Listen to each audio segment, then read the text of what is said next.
तो hello guys, मैं और मेरे दोस्त निकल जाते हैं आज अपने खेत पे मैगी बनाने के लिए। तो जल्दी जल्दी हम सारा सामान का जुगाड़ लगाते हैं और निकालते हैं अपने दोस्त की स्कूटी और जल्दी से बैठ जाते हैं तीनों स्कूटी पे और सीधे निकल जाते हैं मेरे दोस्त के खेत की ओर। खेत पे पहुंचने के बाद मेरा ये एक भाई सारा सामान उतार लेता है और फिर हम लग जाते हैं अपने लकड़ी जुगाड़ने के कार्य में, जहाँ हम कुछ घास और थोड़ी सी लकड़ी जमा करते हैं। तब तक हमारे दोनों दोस्त ईंटें लेके पहुंच जाते हैं, जिससे हम बनाएंगे देसी चूल्हा। उसके बाद उसके ऊपर बनेगी मैगी। सारा नज़ारा कवर कर लेते हैं अपने मोबाइल में। फिर जल्दी जल्दी ये दोनों भाई मिलके चूल्हा बना देते हैं। चूल्हा बनने के बाद हम सारी सब्जियों को पानी में डाल देते हैं कुछ देर के लिए। तब तक मैं थोड़ी सी लहसुन काट लेता हूँ। लहसुन बिल्कुल बारीक काटने के बाद हम काटने लग जाते हैं हरी मिर्च। उसके बाद हमारा एक दोस्त चूल्हा जला देता है। चूल्हा जलने के बाद हम एक एक करके सारी सब्जियों को जल्दी जल्दी से काटने लग जाते हैं। उसके बाद हमने एक प्लेट में ले लिया था लहसुन, हरी मिर्च, पुदीना, कड़ी पत्ता और धनिया।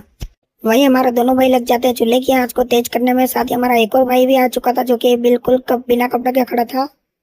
हम उसको इग्नोर करके बढ़ते आगे अपनी सारी वेजिटेबल्स को काटने के लिए। एक एक करके मैं सारी वेजिटेबल्स को काट देता हूँ और आखिर में बची इस पत्ता गोभी को भी जल्दी जल्दी से काट लेता हूँ। हम जो है गाइस घर से चम्मच लाना भूल गए, तो हमने एक लकड़ी का चम्मच बना लिया। उसके बाद हम सारे मसालों को एक साथ अलग अलग प्लेट में कर लेते हैं। उसके बाद ये दोनों भाई झगड़ने लग जाते हैं। इनका झगड़ा शांत करवा के, दोनों भाइयों का झगड़ा शांत करवाने के बाद हम अपने मसालों की पोटली से निकालते तेज पत्ता, लाल मिर्च, नमक, राई और जीरा और हल्दी।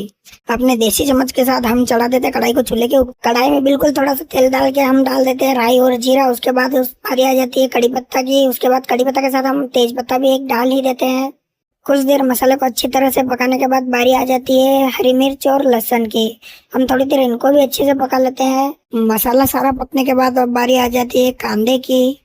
चूल्हा अच्छे से नहीं जलने के बाद हमारा दोस्त फिर से लग जाता है अपने कपड़े उतार के हवा करने के लिए। उसके बाद हम डाल देते हैं सारे वेजिटेबल्स एक साथ ही।